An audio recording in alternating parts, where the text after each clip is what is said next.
Hello friends, आपका स्वागत है आपके अपने YouTube चैनल MTR क्लासेस में।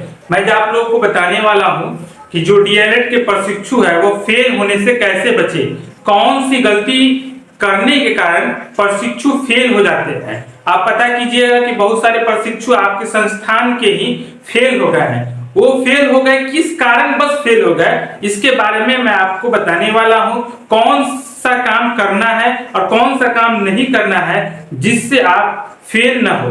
फेल होने से बचने के लिए आपको इस वीडियो में आपको बताने वाले हैं किस तरह से आप एग्जाम की तैयारी करना चाहिए और किस चीज को पढ़ना चाहिए, किस बुक से पढ़ना चाहिए, किस तरह से तैयारी करना चाहिए एग्जाम से संबंधित, प्रिपरेशन से संबंधित। मैं आप लोगों को इस वीडियो में बताने वाला हूं कि आप डीएलएड के प्रथम वर्ष के प्रशिक्षु हो या द्वितीय वर्ष के प्रशिक्षु हो, यानी 24 से 26 सेशन के प्रशिक्षु हो या 23 से 25 सेशन के प्रशिक्षु हो, उन सभी के लिए यह वीडियो बहुत ही यूजफुल है। मैं आप लोगों को बताने वाला हूं कि फेल होने से कैसे बचे। बहुत सारे बच्चे फेल हो जाते हैं। अगर आप पता कीजिएगा कि संस्थान से बच्चे बहुत सारे फेल हो गए हैं। अगर किसी संस्थान में 200 सीट है तो वो 200 में से आप पता कीजिएगा तो 10, 15, 20 बच्चे फेल हो जाते हैं। उसका कारण क्या है? तो सबसे पहला कारण है कि वो बच्चे सस्पेंड हो गए थे, यानी सस्पेंड हो गए थे।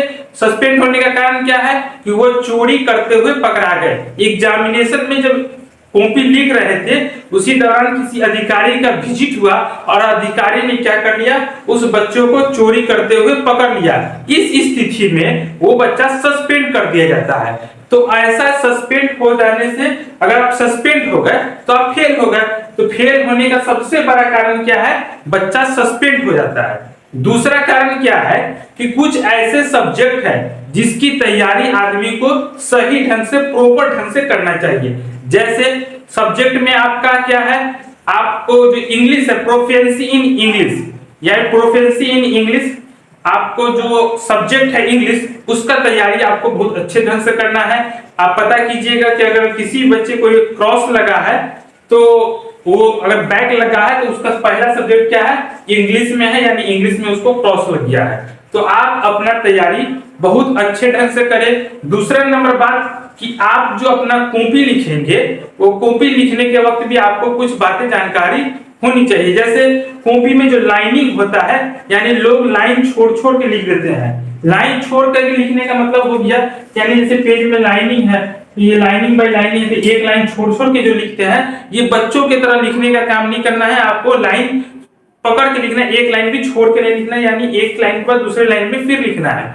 यानी आप बड़े हो गए हैं, छोटे बच्चे नहीं कि आपको लाइन बाय लाइन छोड़ छोड़ के लिखना है। दूसरा नंबर बात कि आपको क्या करना चाहिए एग्जाम में, आपको क्या करना है, क्या नहीं करना है, एग्जाम सेंटर पर क्या लेके जाना है, किस बुक को पढ़े और कॉपी कैसे लिखे, इन सारे बातों को मैं इस वीडियो में आपको बताने वाला हूं। सबसे पहले आप क्या करना चाहिए, तो क्या करना में आप क्या करना चाहिए, तो सबसे एक नंबर में सिलेबस को जरूर पढ़े।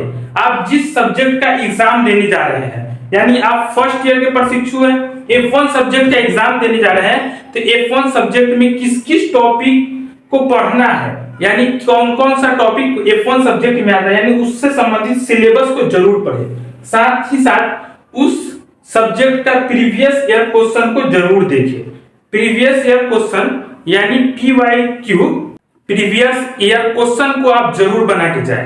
प्रीवियस ईयर क्वेश्चन अगर आप मिनिमम 5 साल तक अगर आप बना लीजिएगा तो समझिए कि आप 80% से ऊपर नंबर अचीव कर लीजिएगा। अगर आप सही ढंग से तैयारी कीजिएगा तो आप 80% से भी ऊपर नंबर ला सकते हैं। फेल होने से तो दूर दूर तक आपका संबंध नहीं होगा फेल से। तो आप बचने के लिए आप क्या कीजिएगा, सिलेबस को जरूर पढ़ें, प्रीवियस ईयर क्वेश्चन को जरूर बनाएं। साथ ही साथ क्या नहीं करना चाहिए, तो क्या नहीं करना चाहिए, तो लोगों को अगर आपके सेंटर पर लग रहा है कि सेंटर पर चोरी करने से हम फंस जाएंगे, तो आदमी को चोरी नहीं करना चाहिए। सेंटर की स्थिति देख के आपको इस तरह का एक्टिविटी करना चाहिए। अगर लगे कि सेंटर पर छूट दे रहा है तो आप लिखे, अगर छूट नहीं दे रहा है, टाइट चल रहा है सेंटर पर, तो आप कभी भी चोरी करने का काम नहीं करें। कुछ भी लिख दे, अपना मन से जो आता है सो लिख दीजिए, मंजूर है पास कर जाइएगा। पर अगर आप चोरी करते हुए पकड़ा जाइएगा, अगर सस्पेंड कर दिया जाएगा तो आप फेल हो जाइएगा, उसका कोई दूसरा उपाय नहीं है। तो फेल होने से, सस्पेंड होने से आप बचे। दूसरा नंबर काम क्या है कि एग्जाम सेंटर पर क्या लेके जाना चाहिए।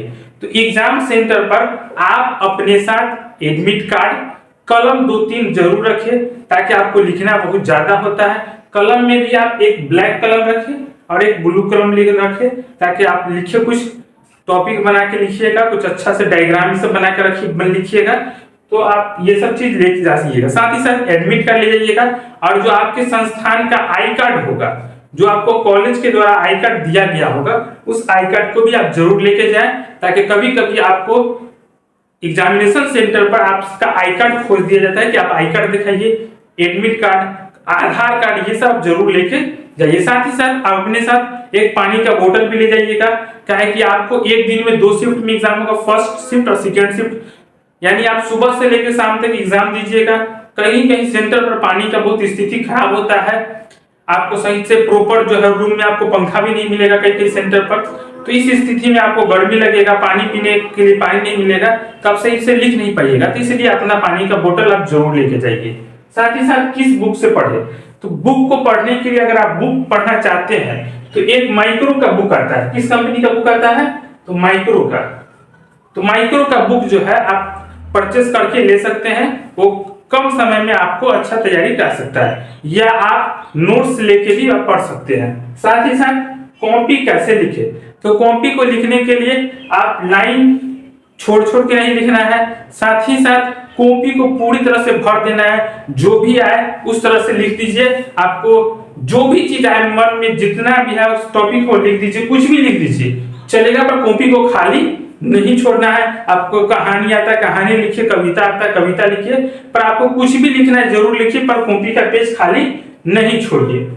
दूसरा नंबर बात हम आपको बता रहे हैं कि आप डीएलएड की एग्जाम दे रहे हैं, तो उसमें फेल होने से आपका जो चांसेस होता है जिस सब्जेक्ट में, वो सब्जेक्ट होता है, पहला सब्जेक्ट होगा इंग्लिश यानी प्रोफिशिएंसी इन इंग्लिश, और दूसरा सब्जेक्ट होगा, यानी अगर फर्स्ट ईयर के प्रशिक्षु है तो F1 F2 को सही से पढ़ लीजिए, सेकेंड ईयर के प्रशिक्षु है तो S1 S2 को जरूर पढ़ लीजिए सही ढंग से। इन्हीं सब्जेक्ट में बच्चे फेल करते हैं। आप चाहते हैं कि डीएलएड से संबंधित कोई भी आपका डाउट है तो आप कमेंट बॉक्स में अपने डाउट्स को पूछ सकते हैं। अगर वीडियो हमारा अच्छा लगता है तो वीडियो को लाइक करें और चैनल को सब्सक्राइब करें। Thank you.